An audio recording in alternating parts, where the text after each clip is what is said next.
Herkese merhabalar. Neşe'nin Tarif Adresi YouTube sayfama hepiniz hoş geldiniz.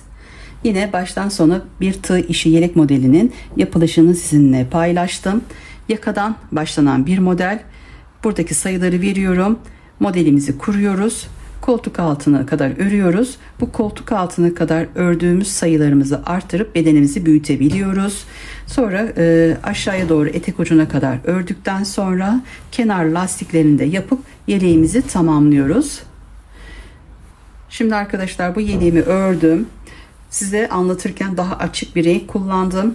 Onu da şöyle göstereyim. Daha iyi görünebilmesi açısından. Çünkü bu koyu olduğu için belki net olmayabilir diye bu renkle başladım. Bunu örerken arkadaşlar şuradaki sayılarım bu kısımda yeşilde olan şuradaki sayım 15. Yani bir tık daha küçük.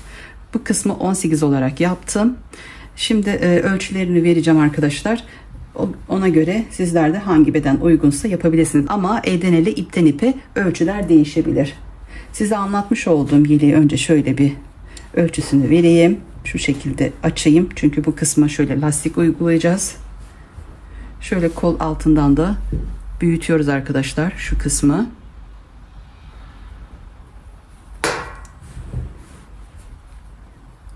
Şöyle orta lastik olarak bu şekilde bıraktım.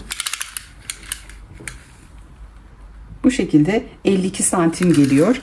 Tahmini hani biraz daha şu kısımlar toplar diye düşünüyorum. Yani tahmini arkadaşlar 40-42 bedeni olur bu yeleğim.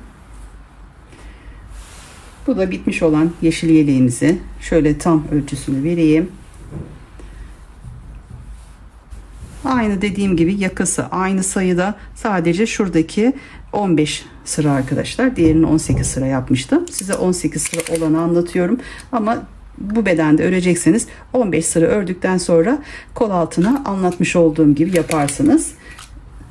Videomun ilerleyen zamanında tüm ayrıntılarıyla anlattım arkadaşlar. 47 santim geliyor yeşil yeleğimin eni. Ama bu kısımlar bu şekilde arkadaşlar, üst üste bilmiyor. Tam 0'a 0 olarak ayarladım. O şekilde ölçüsünü veriyorum. Omuzdan etek ucuna kadar da 62 santim geliyor. Evet, ölçülerini verdim. Şöyle ipinden de bahsedeyim. Bu bedende örmek isterseniz yeşil ipimizden 2 yumak gerekiyor. Angora ip kullandım. Bu şekilde olan bir ipi kullanabilirsiniz. 2 yumaktan kalan ipim arkadaşlar. Batik ipimden de 1 yumaktan bu şekilde fazla ipim arttı. Kalan iplerimizle de küçük bir bebek yeleği yapıp anne kız kombini yapabiliriz. Şöyle 3.50 milimetrelik bir tığ kullandım. İpimden, tığımdan bahsettim. Ölçüleri de verdim. Yumuşacık oluyor arkadaşlar. Çok güzel bir duruşu var. Biraz da böyle kabarık bir yelek modeli. İlik yapmak isterseniz bütün olarak da ayarlarını verdim. Oradan yeri gelince videomun ilerleyen vakitlerinde oradan izleyip yapabilirsiniz. Şimdi bu yeleklerim arkadaşlar Neşe'nin Tarif Adresi YouTube sayfamın başında bir oynatma listesi diye bir bölüm var. O kısma koyuyorum. Tüm yeleklerime o bölümden ulaşabilirsiniz. Bazı yeleklerimi bölüm bölüm anlatıyorum. Hepsini bir arada toplayıp oynatma listesine koyuyorum arkadaşlar. Bazı arkadaşlarımız bulmakta zorlanıyorlar. Hepsine oynatma listesinden rahat bir şekilde ulaşabilirsiniz. Evet, ipimden bahsettim, tığımdan bahsettim. Ölçülerini de anlattığıma göre yelek yapılışına geçelim. Daha açık bir angora ip kullanıyorum. Modelin daha net görülebilmesi açısından. Modelimizin yapılışına yakadan başlıyoruz. Zincir çekerek şöyle tığımızı, önce ipimizi sabitleyelim. Bismillahirrahmanirrahim. 1 2 3 4 5 6 7. Bu şekilde toplam 131 tane zincir çekiyoruz. Toplam 131 zincir çekiyoruz. Burada aralarda hani tam net yapamam diyorsanız arkadaşlar, zincirimizi 1-2 sayı daha arttırabiliriz. Fazla da çekebilirsiniz. Sonra uç kısmından toparlamasını yaparsınız. Şimdi 3.50 milimetrelik bir tığla yapıyorum. Aralara batmakta zorlanırsanız 2 numara tığ da kullanabilirsiniz. Evet, burada şimdi arkadaşlar 131 zincirden sonra 1 2 3 zincir çekiyoruz. Tığ başını bir kere doluyorum. Buradan 3 zinciri atlayıp 4. zincir arasına şu arka kısmından batıyorum. Yani 131. zincirimizin arasına battım. Şöyle birazcık sıkıştırıp 1 2 de çıkıyorum. Aynı şekilde tığın başını bir kere daha doluyorum. Yanındaki zincir arasına batıyoruz. 2 de çıkıyorum. Zincir aralıklarını takip ediyoruz. 2'de çıktığımız trabzanlar yapıyoruz. Bu şekilde toplamda 20 tane yapalım. 1 2 3 4 5 20 tane zincir arasına batıyoruz. Baştakini de sayıyoruz. Toplamda 20 tane zincir arasına battım. İkili trabzanlarımı yaptım. Şimdi 2 zincir çekiyorum. En son battığımın yanındaki zincir arasına batıyorum. İkili çıktığım trabzan yapıyorum. Toplamda 25 tane zincir arasına aynı bu şekilde yapıyoruz.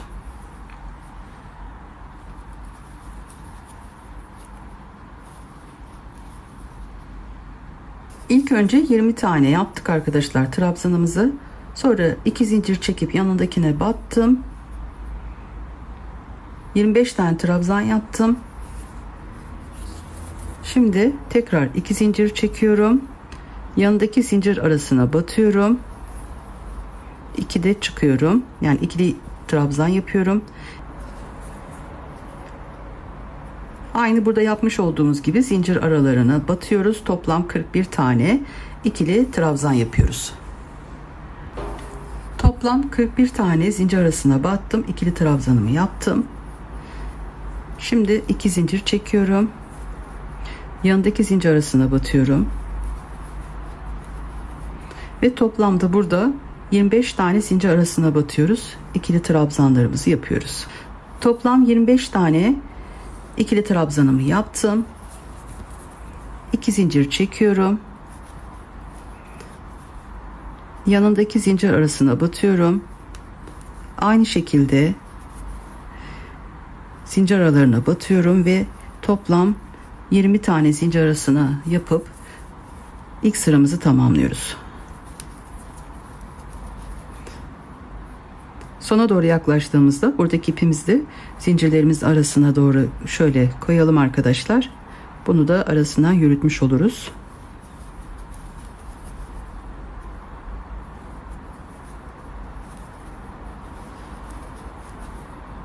Evet, bu şekilde tamamlıyorum sıramı.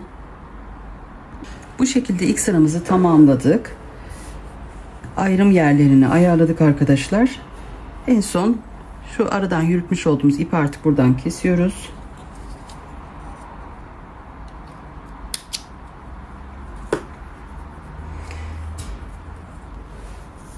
İlk başta 20 tane yaptık. Sonra 25, sonra 41, sonra tekrar 25 ve 20 olarak tamamladık. Ön ve arka ayrımlarını hazırladık. Bu şekilde yeleğimizin ayrımlarını yapmış olduk. Önler, kol ve arka kısmı arkadaşlar. Şimdi diğer sıramıza geçelim. 3 zincir çekiyorum. Geriye dönüyorum. Dibini değil, yanındaki zincir arasına batıyorum. 2 de çıkmış olduğum trabzanımı yapıyorum. Aynı şekilde yanındaki zincir arasına batıyorum. Bu şekilde trabzanımı yaptım. Toplam 3 tane oluyor baştakiyle birlikte. 1 2 3. Arada bir zincir çekiyorum. Alttan bir zincir atlıyorum. Yanındaki zincir arasına batıyorum. 2 2 şeklinde çıkıyorum. Yanındaki zincir arasına battım. Bir tane daha yapıyoruz. Evet, bu şekilde 3 tane olacak. Arada bir zincir çekiyorum. Bir zincir atlayıp yanındaki zincir arasına batıyorum. 2 de çıkıyorum. yanındaki zincir arasına battım, 2 de çıktım. Onun yanındaki zincir arasına battım, 2 de çıktım. Yine arada bir zincir çekiyorum, bir zincir atlayıp yanındaki zincir arasına batıyorum. 1 2 3 tane yaptım. Bir zincir çektim, bir zincir atladım, yanındaki zincir arasına battım. Aynı bu kısımlarda yapmış olduğum gibi. Yine 3 tane yapıyoruz. 2 3 ve bir zincir çekiyorum. Şöyle göstereyim. 3 tane buraya yaptım. Arada bir zincir atladım. 3 tane zincir arasını doldurdum. Bir zincir atladım. Bu şekilde yaptım. Şimdi burada bir tane zincirim kaldı arkadaşlar. Burada da bir zincir çektim. Tığın başını doladım. Ortadaki boşluğa batıyorum. 2 de çıkıyorum. Aynı şekilde tekrar battım. Boşluğa 2 de çıktım. Bir tane daha yapıyorum. Toplam 3 tane yapıyoruz. Burada 1 2 zincir çekiyorum. Aynı boşluğa batıp 3 tane ikili trabzan yapıyorum. 1 2 3. Şöyle göstereyim. Bu şekilde. Bir zincir çekiyorum. Şimdi bu kısma geçiyoruz. İlk 20 taneyi yaptık. Bir zincir atlıyorum. Buradan ikinci zincir arasına battım, 2 de çıktım. Onun yanındaki zincir arasına battım, 2 de çıktım. Onun yanındaki zincir arasına battım, 2 de çıktım. Burada aralarda bir zincir çekip aynı bu kısımda yapmış olduğumuz işlemi uyguluyoruz. Bir zincir çekiyoruz. Arada bir tane aşağıdan zincirimizi atlayıp yanındaki zincir arasına batıyoruz. 2 de çıkıyoruz. Evet, bu şekilde şu kısma kadar yapalım. Evet, yine şöyle ayrım yerine geldim arkadaşlar. Bakın burada ilk yapmış olduğum yerde şu üçlü olanları baştakiyle birlikte 1 2 3 4 5 tane yaptık. Şu kutucuklarda 1 2 3 4, şu kısımda bitti. 5 tane kutucuğumuz var. Orta kısmı yaptıktan sonra şu üçleri saydığım zaman 1 2 3 4 5 6 tane oldu. Bu kısımdan 1 2 3 4 5 6 tane de boşluğumuz var, kutucuklarımız var. Altta bir zincirimiz kaldı. Şimdi burada da bir zincir çekiyorum. Aynı bu köşelerde, bu kısımlar bizim köşelerimiz. Köşelerde yaptığımız gibi içini 3 tane dolduracağım. 2 zincir çekeceğim. Tekrar doldurup 3 tane ikili trabzan yapacağım. Bir zincirimi çektim. Orta boşluğa battım. 2 de çıktım. Toplam 3 tane 2 de çıktığım trabzanlar yapıyorum. Arada 2 zincir çekiyorum. Tekrar aynı yere batıyorum. 3 tane ikili trabzan yapıyorum.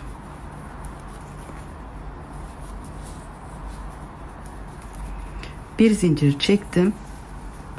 Bir zincir alttan atlıyorum. Yanındaki zincir arasına batıp 2 de çıktığım trabzanları yapıyorum. Yanındaki zincir arasına battım. Toplam 3 tane olacak. Arada bir zincir, alttan bir zincir atlıyoruz. Yanındaki zincir arasına batıyoruz.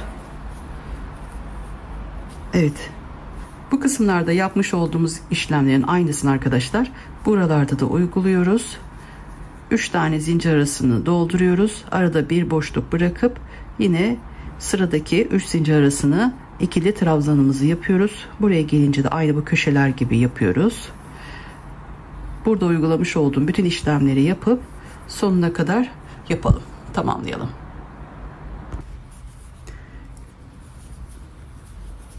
Bu şekilde yaptım arkadaşlar. Şöyle sona doğru geldim. 3 tane zincir arasını doldurdum. Bir zincir çekiyorum. Alttan da bir zincir atlıyorum. Yanındaki zincir arasına battım. 2 de çıktım. Onun yanındaki zincir arasına batıyorum. 2 de çıkıyorum. En son şurada dönerken uygulamış olduğumuz yer. Bunun en üstündeki zincir arasına batıp 1 2 de çıkıyoruz. Bu şekilde yaptık. Şimdi 1 2 3 4 zincir çekip geriye dönüyoruz. Bu kısım ikinci sıramız. Terste kalıyor arkadaşlar. Şimdi yan taraftayız. Tığın başını bir kere doluyorum. Buradaki ilk orta boşluğa batıp 2'de çıkıyorum. Aynı şekilde 3 tane boşluğu dolduruyoruz. İkili trabzan yapıyoruz.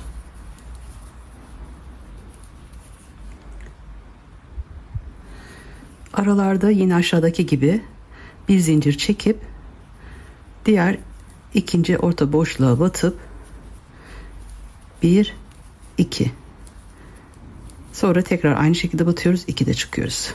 Toplam 3 tane olacak. Arada bir zincir, diğer boşluğa batıyoruz. Bu kısmı da 3 tane dolduruyoruz. Tüm aralarda bir zincir çekeceğiz. Evet, şöyle şu kısmı beraber tamamlayalım. 2'de çıkıyorum.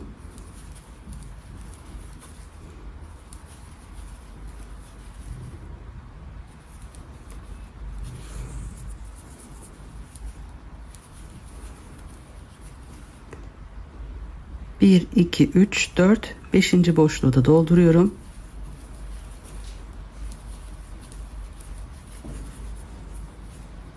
Bu kısımlar bizim modelimizin şöyle büyüdüğü yerler, artış olan yerler arkadaşlar. Bir zincir çekip orta boşluğa batıyorum. Aynı altta yapmış olduğumuz gibi 3 tane yapıyoruz burayı da.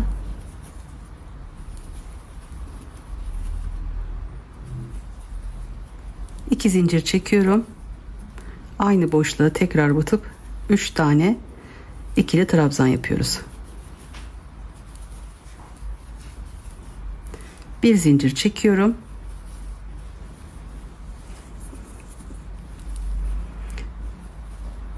Buradaki boşluğa batıp trabzanımı yapıyorum. Toplam 3 tane. Evet, şöyle bir modelin duruşunu da göstereyim arkadaşlar. Ön kısımlar, şu kısımlar kol çevresi ve arka kısım bu şekilde arkadaşlar.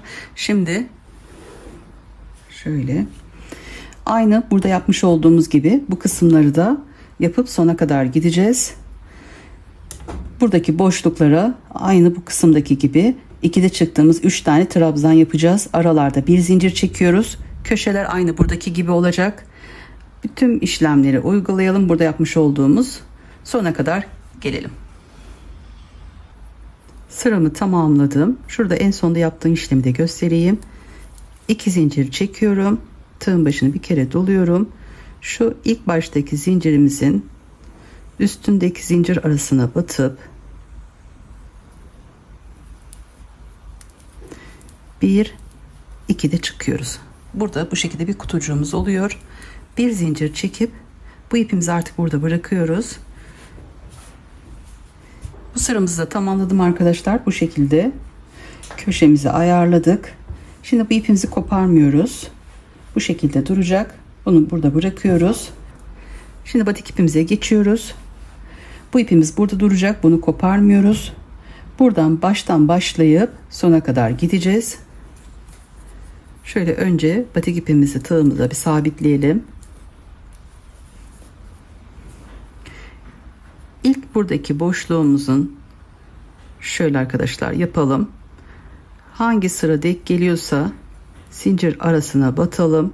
Ya da şuradan 1 2 diye saydığımız zaman 3. araya da batabilirsiniz. İpimizi buraya sabitliyoruz. Sonra şu arasından bir geçireyim. 1 2 zincir çekelim.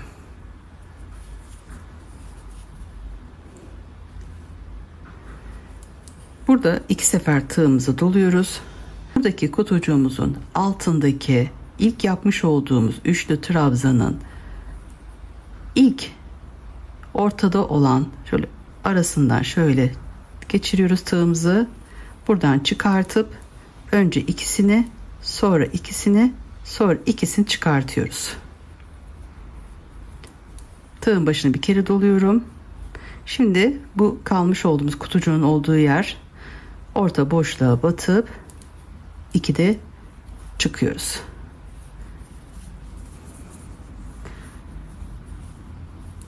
Aralarda bir zincir çekiyoruz.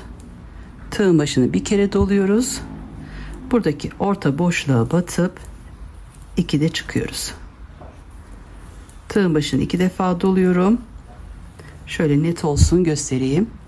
Bu kısım değil.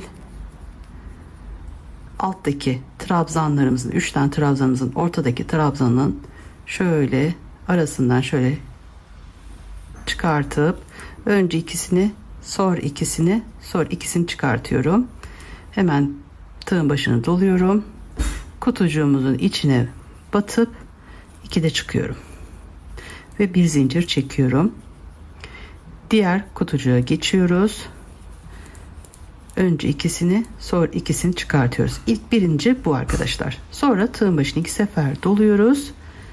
Aşağıdaki trabzanımızı şöyle arasından geçirip önce ikisini, sonra ikisini, sonra ikisini çıkartıyoruz. Tığın başını bir kere doluyoruz. Buradaki kutucuğumuzun içine batıp boşluğa batıp yapıyoruz arkadaşlar. Şöyle göstereyim. Bu şekilde birkaç sefer daha tekrarlayacağım. Bir zincir çekiyorum. Buradaki kutucuğun orta boşluğuna battım.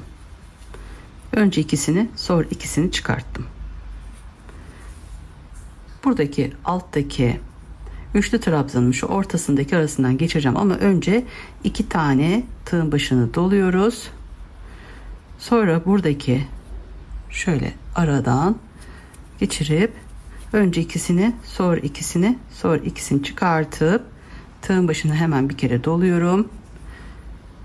Bu birinci batmış olduğumuz yere batıyoruz ve 2'de çıkıyoruz. Bir zincir çekiyoruz. Evet, bu şekilde modelimizi kuruyoruz. Batik iple yapmış olduğumuz sıramız bu şekilde olacak. Tığın başını doladım, orta boşluğa battım. Ondan sonra 2 defa dolayıp aşağıdaki araya batıp önce ikisini, sonra ikisini, sonra ikisini çıkartıp tığın başını dolayıp orta boşluğa batıyoruz. Bir zincir. Diğer kutucuğa geçtim. Aynı işlemleri de burada uyguluyorum.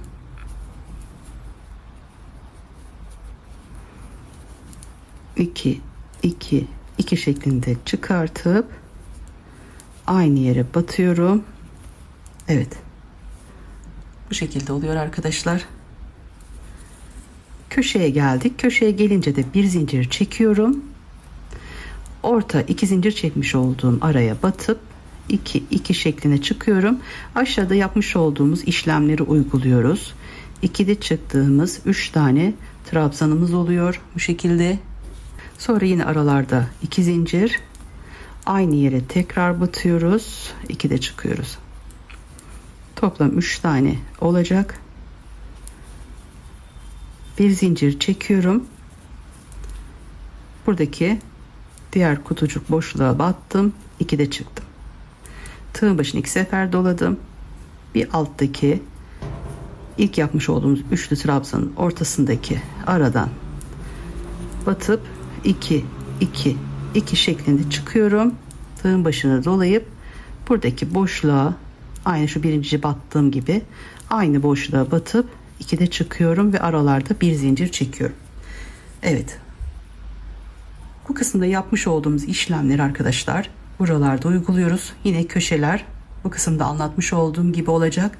Komple etrafından yapalım, sona kadar gelelim.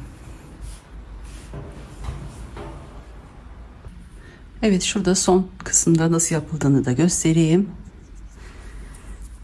Bir zincirimi çektim. Buradaki orta boşluğa batıyorum.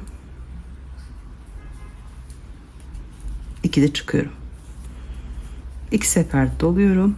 Yine aynı burada yapmış olduğumuz işlemler. Bir alt kısma iniyorum. Trabzan arasına batıp 2 2 2 şeklinde çıkıyorum. Bu kısımları tabii ki çok sıkı yapmayalım, gerdirmeden arkadaşlar. Yine buradaki araya batıyorum. 2 de çıkıyorum. Artık bir zincir çekiyorum. Artık bu ipimizi şöyle birazcık keselim. Şu biraz sağlamlaştıralım. Sonra arasından iğne ile yürütüyoruz. Bu ipimiz burada. Şöyle önce şunları ben bir iğne ile yürüteyim. Evet, şimdi hemen şöyle arkadaşlar. İğne ile de bu ipimizi toparlayalım. Şu ters kısmında iğneyi ipimi taktım. Şurada aradan ters kısımdan şu aralarından yürütüyorum. Daha temiz bir görüntü olması için bu işlemi şimdi yapıyorum. Sonra yapsanız da olur arkadaşlar. Sonra şöyle çekip buradaki kalan fazla ipimi de kesiyorum. Düz ipimize geçiyoruz. Batik iple işimiz bitti. 2 sıra sonra, yani şuradaki 2 sıramızı yapacağız arkadaşlar. 1 2, sonra tekrar batik ipimize başlayacağız. 1 2 3 tane zincir çektim, geriye döndüm. İlk yaptığımızın trabzanın şöyle ayırayım. Bunun üst kısmındaki zincir arasına batıyorum. Önce burayı bir sabitliyorum arkadaşlar. Bu şekilde. Yani bir yukarı çıkmış olacağız. Şu kenarda şöyle üst zincir çektim. En üstteki zincir arasına battım. Sonra 1 2 3 4 zincir çekiyorum. Şimdi şuradaki artık araya batıyorum. 2 de çıkıyorum. Tekrar aynı yere battım. 2 de çıktım. Arada bir zincir, diğer boşluğa. Şu an örgümüzün ters tarafındayız. Evet, bu kısım örgümüzün ters tarafı, yan tarafı. Aralarda bir zincir çekiyoruz. Diğer boşluğa batıp aynı bu kısımlarda yapmış olduğumuz işlemi uyguluyoruz. Evet. Yani arkadaşlar şu sırada nasıl yaptıysak, ilk başladığımız şu kısım nasıl yaptıysak arkadaşlar, aynı şekilde kısmı da tamamlayacağız. Sona kadar gideceğiz. Aralarda bir zincir çekip 3 tane ikili trabzan yapacağız. Köşelere geldiğimizde aynı şekilde 3 tane dolduracağız. Sonra 2 zincir çekip tekrar 3 tane aynı kutucuğun içine dolduruyoruz. Şöyle göstereyim yine o kısmı. Ondan sonrasını aynı şekilde devam edeceğiz. Evet, bir zincir çekip 2 zincir çekmiş oldum. Şu köşe, bu kısma batıyorum. Bu aşağılarda nasıl yaptıysak aynı şekilde buraya dolduruyoruz. 1 2 zincir, tekrar aynı boşluğa batıyorum. Şimdi arkadaşlar kol altına kadar bu göstermiş olduğum, aşağıda göstermiş olduğum işlemin yapıyoruz. Burada arada bir zincir çekip bu kısma battım. Evet, bu şekilde arkadaşlar bu sıramızı tamamlayacağız. Şuradan göstereyim. Köşeleri aynı aşağıdaki gibi yapıyoruz. Aralarda 2 zincir çekmeyi unutmayalım. Aynı şekilde buraları da doldurup köşeleri yapalım arkadaşlar. Bu sıramızı tamamlayalım. Sonra dönüşümüzü yapıp şu ikinci sırada yapmış olduğum işlemi uyguluyoruz. Sonra batik ipimizde nasıl yaptıysam, burada yapmış olduğum gibi nasıl yaptıysam arkadaşlar aynı işlemi uygulayacağız. Ben önce şu sırayı bir tamamlayayım. Sonra dönüşte yapmam gereken, anlatmam gereken bir yer varsa onu size tekrar anlatayım arkadaşlar. Evet arkadaşlar, bu sırayı da tamamladım. Sona geldim. Bir zincirimi çektim. Buradaki en baştaki üst noktaya zincir arasına battım, 2 de çıktım. Burada böyle bir kutucuğumuz var. 1 2 3 zincir çekiyorum, geriye döndüm. Burada ipim vardı arkadaşlar, onu da bu kısımdan yürütmüş oldum. Evet, böyle temiz bir görüntü olmuş oluyor. Sonra bu boşluğa 3 tane doldurup aralarda bir zincir çekip diğer kutucuğa batıp bu sıramıza başlamış olduk. Şöyle bir göstereyim arkadaşlar. Aynı bu aşağıda yapmış olduğumuz batik ipten önceki yapmış olduğumuz sıradayız. Bu kısmı da yapıp tamamlayalım. Sonra ipimiz burada duracak ve batik ipimizle buradan baştan başlayacağız. Tüm etrafını geçeceğiz. Batik iple yapmış olduğumuz yer ve şu an yapmış olduğumuz sıramız arkadaşlar yön taraf oluyor. Evet. Şu an örmüş olduğum kısım ters taraf oluyor. Yani 2 sıra düz ip oluyor. Sonra batik ipimize geçmiş oluyoruz. Evet, şöyle katlayayım. Katlanmış halinde göstereyim. Evet. Yakamız bu şekilde arkadaşlar. Örmeye devam edeceğiz. Şu kısımlardan modelimiz büyüyecek. Koltuk altına kadar öreceğiz. Şu an bu şekilde örmeye devam ediyorum. Yeleğimi tamamladım koltuk altına kadar. Şöyle sayısını size vereyim. Bu kısımda bırakmıştım. Şu kısımlardan yapmış olduğumuz arttırmalarla koltuk altına kadar yeleğimizi büyütmüş oluyoruz.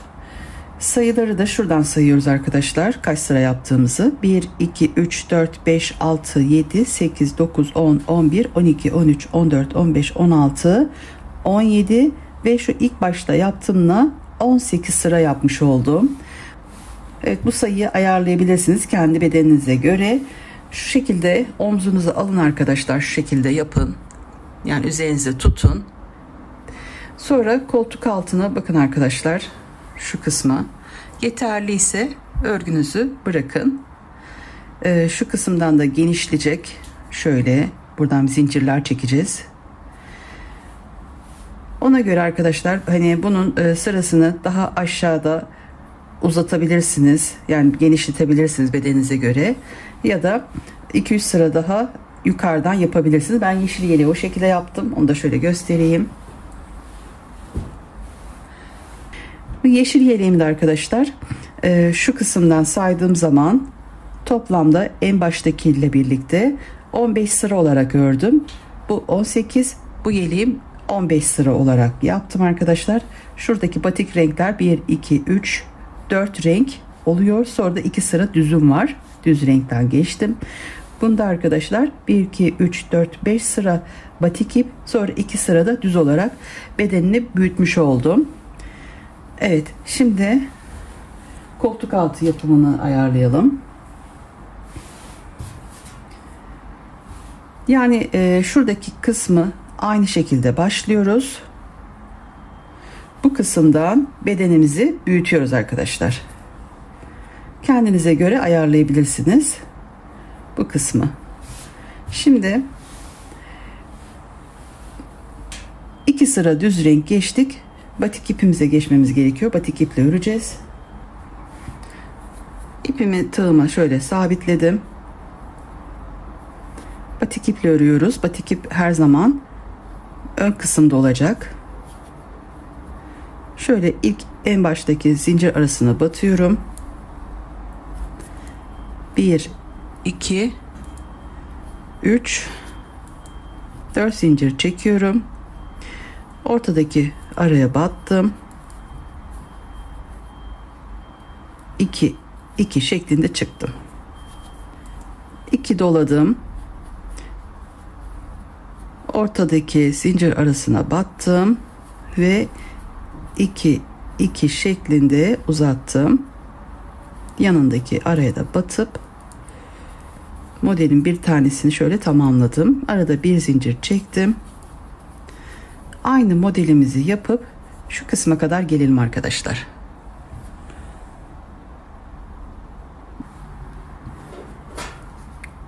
Bu şekilde tamamladım arkadaşlar. Köşeye geldim. Bir zincirimi çektim. Köşe orta kısma battım. Aynı şekilde 3 tane buraya da yapıyorum.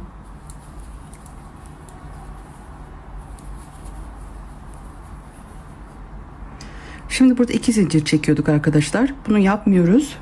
Artık hani şu omuz ayrımını, şu orta kısmı yapacağız. Şimdi kol ayrımı için bu yeleğimde arkadaşlar toplam 16 tane zincir çekeceğim. Yeşil yeleğim arkadaşlar 3 sıra daha yukarıda olduğu için bunu da 11 olarak yaptım. Bu kısmı 11 zincir çektim. Şu an yapmış olduğum yeleğin koltuk altı için toplam 16 zincir çektim. Arkadaşlar şimdi şöyle koltuk altı kısmının ayarını yapıyoruz. Buradan bu şekilde katlı yeleğimiz 16 zincirden sonra tığın başını bir kere doluyoruz. Buradaki köşemize şöyle, hatta çevireyim şu şekilde. Köşemizin orta kısmına batıyorum. Burada 2 şeklinde çıkartıyorum. Toplam 3 tane olacak. 2 zincir çekmiyoruz arkadaşlar. Bu şekilde koltuk altının ayarladık. Buradan düz aşağıya devam edeceğiz. Bir zincir çekiyorum. Diğer boş kutucuğa batıyorum. 2 de çıkıyorum. Sonra 2 sefer başını doluyorum. Şu altta şöyle araya batmış olduğumuz, batik iple yapmış olduğumuz desene veriyoruz. 2 şeklinde yukarı çıktım. Sonra ortadaki boşluğa battım. 2 de çıktım. Aralarda bir zincir çekiyoruz. Bu şekilde bu yapmış olduğumuz modeli bu kısımlarda uygulayıp köşeye kadar gelelim. Köşeye de 3 tane dolduralım. Bu kısımda yapmış olduğumuz uygulamayı da burada yapacağız.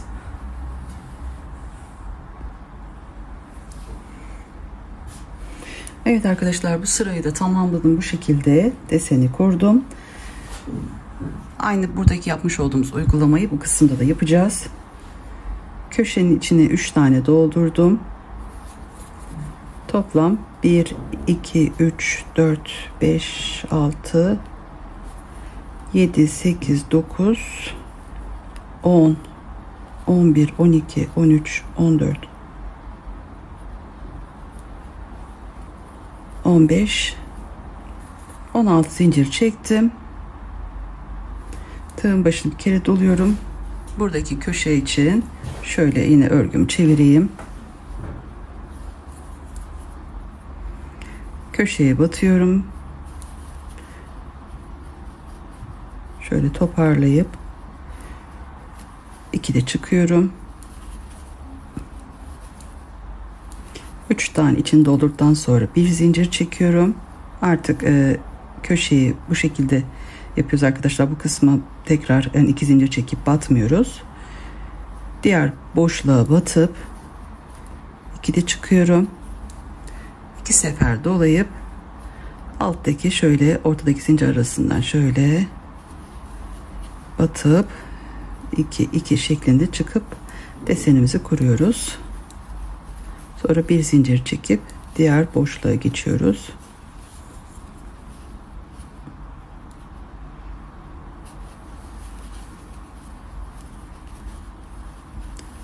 Bir tane de şuraya batıp bir zincir çekiyorum. Şöyle göstereyim. Evet, bu şekilde kol altlarını ayarladık. Bu sıramızı tamamlayalım. Sona kadar geldim arkadaşlar. Son kısmı yaptıktan sonra da 2 zincir çektim. En son zincir tepesine batıyorum. 2 de çıkıyorum. Bir zincir çekiyorum ve ipimi burada kesiyorum.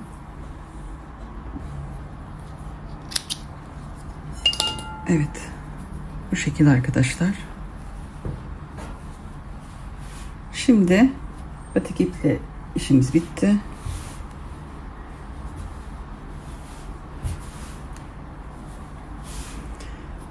Düz ipimize şöyle bir zincir çekmişim. 2 3 zincir çekiyoruz. Bu şekilde çevirip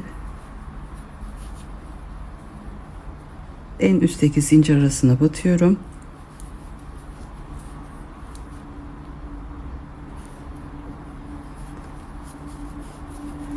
Bir 2 3 zincir çekip orta boşluğa batıp 2'de çıkıyorum. Aynı yere 3 tane yapıyorum. Aynı aşağılarda uygulamış olduğumuz gibi arkadaşlar, arada bir zincir çekiyoruz. Diğer boşluğa battım, 2'de çıktım. 3 tane de buraya yapalım.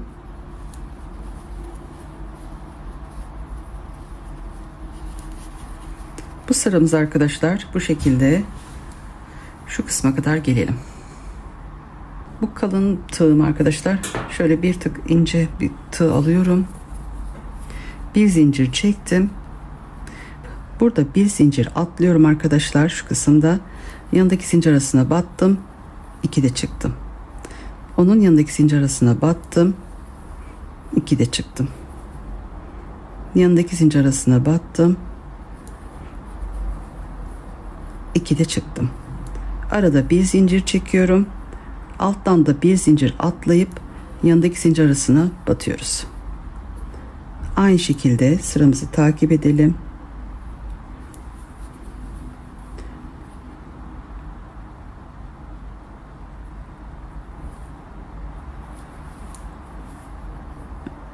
Üç tane olacak bu şekilde. Sonra bir zincir çekiyoruz. Alttan da bir zincir atlıyoruz. Onun yanındaki zincir arasına batıyoruz. 3 tane ikili trabzan yapıyoruz.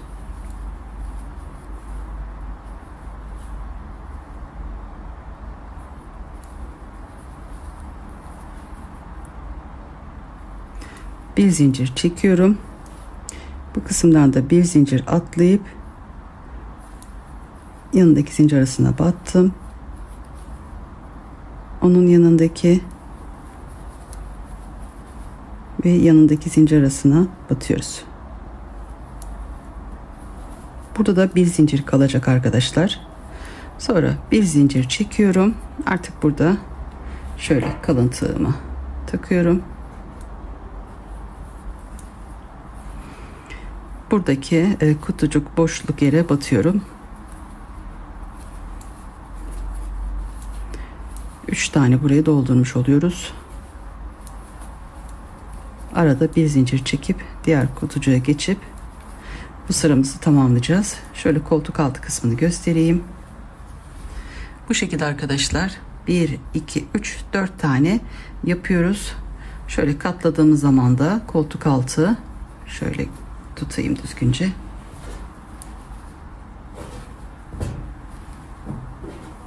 Evet. Bu şekilde arkadaşlar oluyor. Yeşilde 3 tane denk geliyor 11 zincire. 16 zincirde bu şekilde arkadaşlar. Aralarda bir boşluk bıraktım. 3 zincir arasına doldurdum. Toplam 1 2 3 4 tane yapmış oldum. 2 kısım bu taraf, 2 kısım da bu taraf gibi şöyle katladığım zaman bu şekilde oluyor. Evet, bu kısmı da yine devam ediyoruz. Sonuna kadar gelelim, şu kısma kadar. Burada da aynı bu kısımda yapmış olduğumuz işlemleri uyguluyoruz. Aynı şekilde diğer köşeye de geldim. Koltuk altı için bir zincirimi çektim. Bu kısımda bir zincir atlıyorum. Yanındaki zincir arasına batıp 2'de çıkıyorum. Yanındaki zincir arasına batıp aynı diğer tarafta yapmış olduğumuz işlemleri de bu kısımda uygulayalım. 3 tane bu kısmı dolduruyoruz. Arada bir zincir çekiyoruz. Alttan da bir zincir atlayıp yanındaki zincir arasına batıyoruz. Evet. Bu sıramızı da tamamlayalım arkadaşlar. Aynı bu kısımda yapmış olduğumuz gibi tamamlayıp düz ipimizle sona kadar gelelim. Arkadaşlar şimdi bu kısmı yaptım, buradan sona kadar geldim. Buradan 4 zincirimi çektim. Yanındaki kutucuğun ortasına battım. Bu kısma geldiğim zaman arkadaşlar şurada aralarda bir zincir çekmiştik. O kısımları da aynı buralarda doldurmuş olduğumuz gibi 2'de çıktığımız üçlü trabzan yaptık.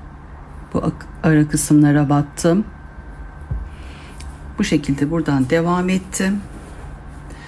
Aynı şekilde diğer koltuk altına gelince de bir zincir çekmiş olduğum yere 3 tane 2'de çıktığım trabzan yaptım.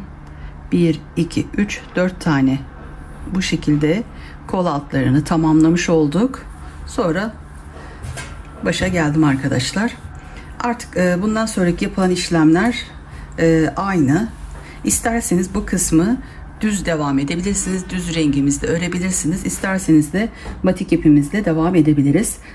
Şu an ben ipim burada. Bunu bu şekilde burada bırakıyorum. Sonra bu kısımdan batik ipimle modelimi örmeye yine devam ediyorum. Boyunu ne kadar istiyorsak o şekilde örelim arkadaşlar. Evet. Şimdi ben şu şekildeyken size bir ölçüsünü vermek istiyorum. Şöyle kol için önce omuzdan koltuk altına kadar ölçüyü vereyim. Şu şekilde arkadaşlar, biraz da esner. Şöyle düzelteyim. Toplam 20 santim. Omuzdan koltuk altına kadar. Şu kısmında şöyle bir ölçüsünü vereyim. Şu an 44 santim. Omuz 14 santim arkadaşlar. Kenarından bu kısma düz rengimizle lastik yapacağız. Aynı şekilde bu kısmı da uygulayacağız. O zaman yeleğimiz daha da şöyle büyüyecek arkadaşlar. Şu kısım şu şekilde olacak. Bu haliyle koltuk altından şöyle ölçeyim. 50 santim geliyor. Evet. Artık bunu bu şekilde devam ediyoruz. Ben 50 sıra yaptım arkadaşlar. Şunları sayıyorum. 1, 2, 3, 4 şeklinde. Hatta şöyle diğer örgümde göstereyim.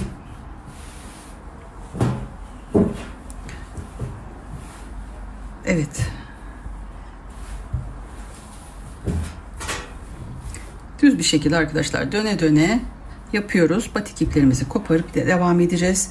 Aşağıya kadar örüyoruz. Söylemiş olduğum gibi isterseniz burayı düz yapıp sonra şuradaki sayı kadar, koltuk altına kadar ki sayımız 18'di. Şu kısımdan 18 tane kalana kadar da yukarıdaki gibi devam edebilirsiniz. Batik iple yapabilirsiniz. O şekilde denemedim ama hani olur arkadaşlar. Sonra şöyle 2 tane burada düz kalınca aynı koltuk altıyla aynı olsun diye bu şekilde bıraktım. Şimdi şöyle kenar lastiğinde nasıl yapıldığını size bir göstereyim. Önce ipimizi şöyle tığımıza sabitliyoruz. Alt köşeden başlıyoruz. Buradaki ilk zincir arasına batıyoruz köşeye arkadaşlar.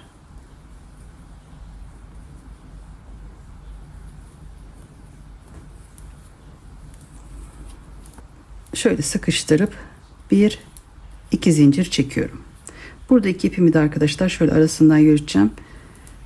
Olmazsa 3 çekelim. Çünkü burada geldiğimiz zaman köşeye batacağız. 3 zincir çektim. Buradaki ilk boşluğa batıyorum. Orta trabzanımın olduğu yer arkadaşlar. Sonra şu ilk trabzanımızın burada bir tane zincir arası var. O kısma batıyorum. Bir yandan da ipimi de yürütüyorum. Şimdi şuradaki orta boşluğa geldim. Bu şekilde bileğimizin etrafından 2'de çıktığımız trabzanlar yapacağız ilk sıramızda. Sonra üst kısmında da lastik uygulaması yapacağız. Bu şekilde çok fazla bol olmasın bu kısımlar. Ayarlı bir şekilde batalım arkadaşlar. Şöyle biraz yapayım. Bir duruşuna bakacağım.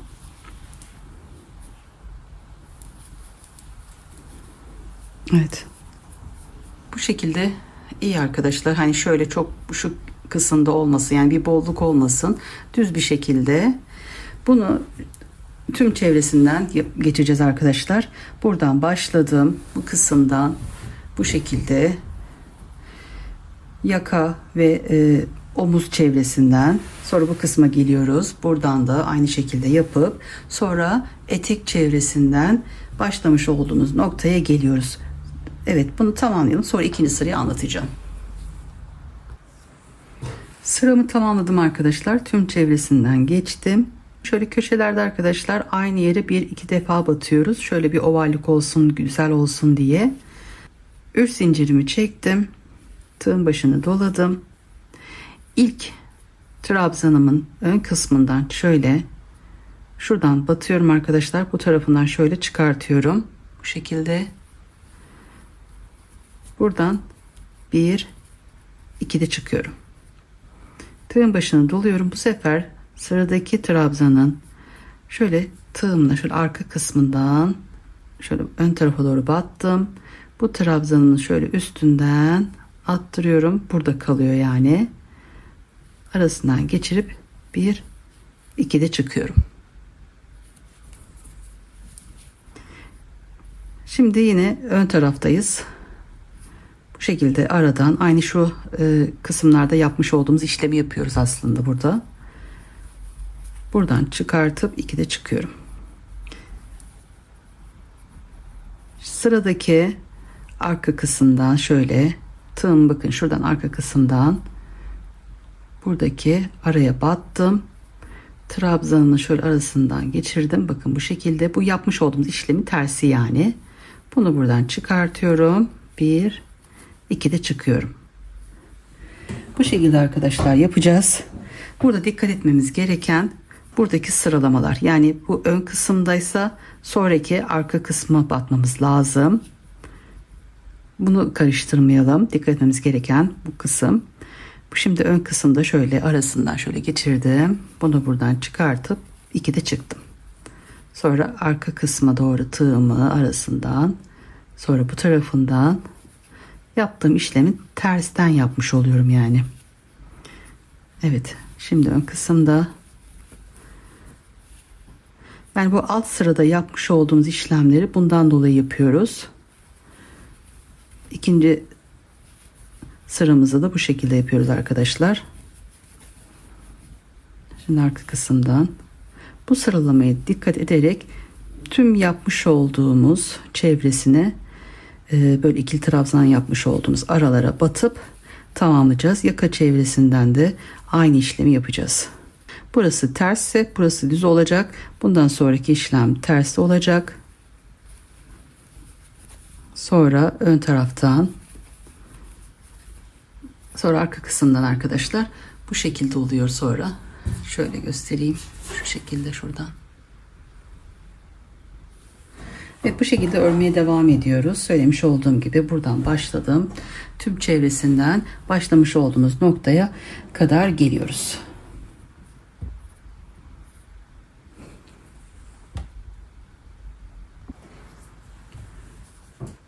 Arkadaşlar buraya kadar geldim. Sonra 3. sıramı da başladım. Bu şekilde buraya kadar yaptım. Aynı işlemleri uyguluyoruz. Buraya köşeye geliyoruz. Sonra köşeden örmeye devam ediyoruz arkadaşlar. Şimdi buradan bu şekilde başladım. Bu kısma geldim. İsterseniz bu yeleğinizde ilik kullanabilirsiniz. Tamamını boydan ilik yapmak isterseniz şu kısımlara işaretlerimizi koyalım. Sonra burayı boş bırakalım. Bu kısma bir işaretimizi koyalım. En başta yapmış olduğumuz batik iplerimizin kurulumu var ilk başlarda. Bu kısımları göz önüne alarak yapıyoruz arkadaşlar. Buraya koyduk. Boş bıraktık. Buraya bir işaret koyduk. Bu kısmı boş bırakalım. Buraya bir işaret. Burayı boş bırakalım. Buraya bir işaret. Burayı boş bırakıyoruz. Buraya bir işaret. Buraya boş bırakıyoruz. Buraya bir işaret koyuyoruz. O zaman tam modelimizi ortalamış oluyoruz arkadaşlar. Şunu da yapabilirsiniz. Şimdi ben yani bunu bu sırada yapıyoruz arkadaşlar. Şimdi önce bu kısımlara trabzanlar yaptık. Sonra birinci sıramızda bir ön kısım aradan aldık. Sonra arka kısım aradan aldık arkadaşlar. Aynı işlemi tamamına yaptıktan sonra burada bitirdik. Sonra tekrar devam ettim. İkinci sıramızı, yani şu ön ve arka kısımda yapmış olduğumuz işlemler, ikinci sıradayız. Bu kısmı yaptıktan sonra buraya kadar gelin. Burada şu 1 2, 3 tane olan yeri isterseniz tek bu kısma da ilik yapabilirsiniz. Önde 3 tane düğme olmasını isterseniz. Şimdi ben şöyle 2 yöntem göstereyim. İsterseniz burada 3 zincir çekersiniz. Buradan 1, 2, üçüncüyü atlarsınız. Dördüncünün şu şekilde arasına batıp buradan çıkabilirsiniz. Bu şekilde kocaman bir ilik uygulayabilirsiniz. Bunun daha küçük olmasını istiyorsanız bunu biraz daha ön kısma çekersiniz. Mesela 2 zincir yaparsınız.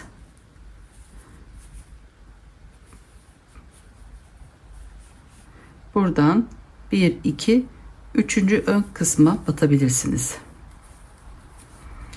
Bu şekilde ilik ayarlamalarınızı düğmenize göre ayarlayın arkadaşlar. Birincisi bu. Burada tığın başını 2 sefer doladım. Şu kısımda 1, 2, üçüncü araya şu şekilde denk geldiği için, ön kısmından denk geldiği için buraya battım. Burada şöyle biraz sıkıştırıp 2, 2, 2 şeklinde çıktım. Sonra bunun için arkadaşlar 1, 2, 3 tane sık iğne yaptım. Tığın başını doladım. Sıradaki en son ön kısımdan batmıştık. Şimdi arka kısımda şu şekilde yaptığımız işlemi, aradan geçirdiğimiz işlemi yapıyoruz. Ve 1, 2'de çıkıyoruz. Sonra devam ediyoruz.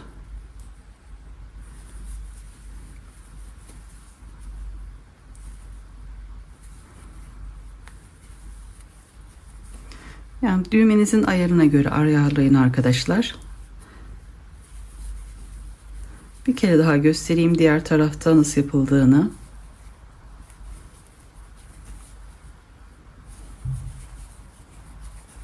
Böyle anlamadığınız yerler olursa arkadaşlar videomu biraz ön kısmı alırsınız. Tekrar izleyerek rahatlıkla yapabileceğinizi düşünüyorum. Bu modelde gayet kolay bir model. Evet, şimdi şöyle bakalım neredeyiz. Hatta geçmişim bile. 1, 2. Şunu da sökeyim. Evet. Bu şekilde artık desenimiz arkadaşlar burada. Bu kısımdan tığın başını 2 sefer doladım. 1, 2, üçüncünün şu şekilde arasına battım. 2, 2, 2 şeklinde çıktım. Sonra buraya 3 tane sık iğne yapıyorum.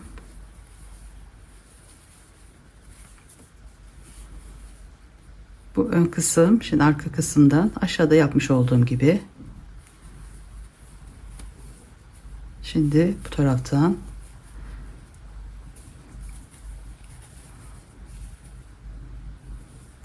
sırayı takip edelim.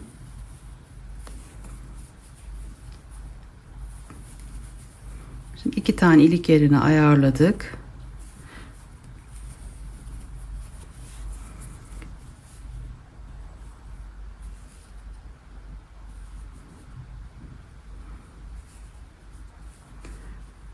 Şimdi bu kısımda şöyle biraz daha aşağıda oldu. O yüzden şu kısmı da önden batalım. Bir tane daha yapacağız şöyle aradan.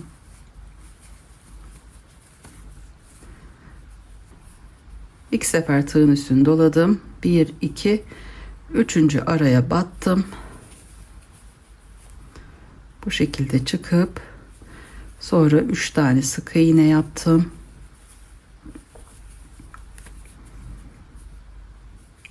Tığın başını bir kere dolayıp yanındaki şöyle ters kısımdan batıyorum. Evet, bu şekilde tamamlıyoruz.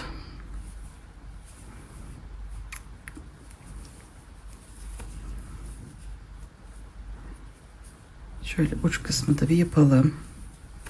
Şimdi arkadaşlar burada şunu söylemek istiyorum.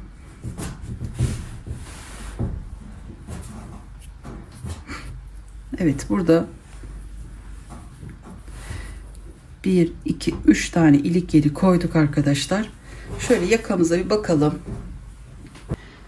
1 2 3 tane ilik yerini ayarladık. Şimdi burada bir zincir çekip isterseniz bitirebilirsiniz.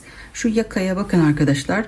Bu yaka genişse buradan tekrar örmeye devam edin. Diğer tarafa geçin. Ama şu kısım gözünüze dar geliyorsa, çünkü deneyeceksiniz önce bunu. Dar geliyorsa arkadaşlar burada bir zincir çekip bitirin. Sonra ipinizi bu kısma sabitleyip buradan aşağıya doğru örmeye devam edin. Tüm etek çevresinden başlamış olduğumuz noktadan tekrar bu kısma aynı işlemleri uyguluyoruz. Diğer sıramızı bu kısma kadar örelim. Sonra şuradaki işlemleri beraber yapalım.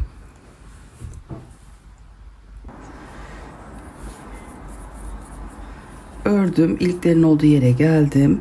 Bu sırada yapmamız gereken, burada bakın alttakine göre, şimdi alttaki ön kısımda şöyle batıyoruz.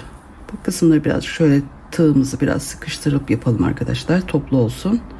Sonra bura arka kısımdan şöyle ikide çıkıyoruz. Şimdi bu kısımda şöyle, bu ters olduğu için buranın yönde olması gerekiyor. Buradaki tığımızla işaretler koymuştuk. Hani sık iğne yapmıştık. İlk sıradakine batıyoruz. Ön kısımdan 1 2'de çıkıyoruz. Şöyle birazcık gevşek oldu. Kalın olunca tığ. Tekrar yapıyorum. Aynı yere battım. 2'de çıktım. Yanındaki zinciri de şöyle arka kısımdan alalım. Zincirimizin arasına 1 2'de çıkalım. Şimdi bu yönde olan kısım, yön kısımdan şöyle batıyoruz. Şöyle sıkıştırıp 2'de çıkıyoruz. Artık sıramızı diğer ilik yerine kadar devam ediyoruz.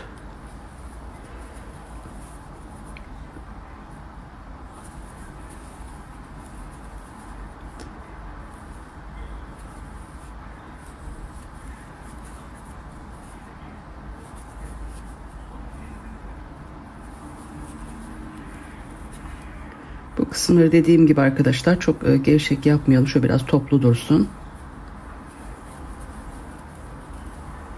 Evet. İkinci ilik yeri de arkadaşlar aynı burada uyguladığımız gibi yapıyoruz. Sıradaki en son sıradakine batıp ikili trabzan yaptık. Şimdi şu orta kısmı arkadaşlar, şu ön kısımdan zincir arasına yapmış olduğumuz sık iğnedeki zincir arasına battım. Diğerinde şöyle arka kısımdan battım. Zincir arasına.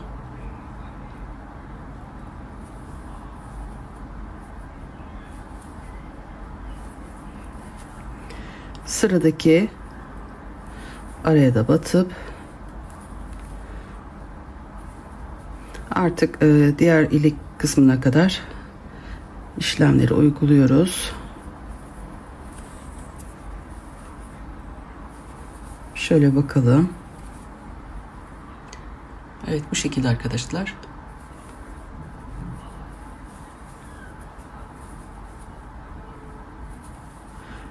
Diğer ilik yerine kadar yapalım. Üçüncü ilik yerindeyim. Şimdi arkadaşlar şu alt zinciriniz bu kenarı hani çok gevşek, yani bu şekilde olduysa hiç bunu şey yapmayın. Hani o düzeliyor, yani belli olmuyor, şimdi toparlanıyor. Tığın başını doladım. Arka kısımdan şöyle batıp 2'de çıktım. Bu kısımda şöyle zincirimizin arasına batıyoruz. 2'de çıkıyorum. Sonra diğer taraf bir üst sırada da aynı şekilde devam edeceği için onu burada ayarlamış oluyorum. Sonra en baştaki trabzan arasına battım. Evet, burada sıramı tamamlayayım. yukarı doğru devam etmeyeceğim için burada bunu bitireceğim arkadaşlar. Bu şekilde ilik işlemlerini de tamamlamış olduk. Şöyle sıra sonuna kadar geldim. Bir zincirimi çektim. Evet, şuradan şöyle göstereyim. Bu şekilde oldu arkadaşlar.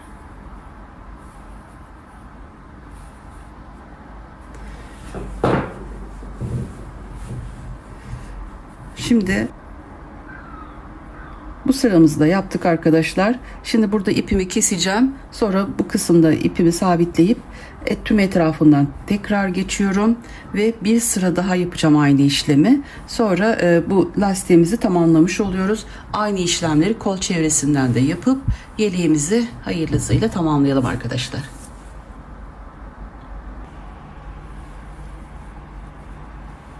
Şimdi bu şekilde duruyor arkadaşlar kenarı. İsterseniz bu şekilde bırakabilirsiniz ya da benim yaptığım gibi böyle birazcık hani daha düzgün durması için, şöyle toparlamak için bu biraz daha şöyle bir kalın kenar görünümü veriyor. İsterseniz de bu şekilde yapabilirsiniz, nasıl isterseniz. Ben şöyle size yapılışını göstereyim. Şimdi en son köşeye geldiğimizde bitiriyoruz. Oradan geriye doğru gidiyoruz arkadaşlar. Yapmamız gereken işlem sadece bu kadar. Şu terse doğru gidiyoruz yani. Ara kısma batıyoruz. Buradan ikisini bir çıkartıyoruz. Sıradaki araya batıyorum. Bunu buradan çıkartıyorum.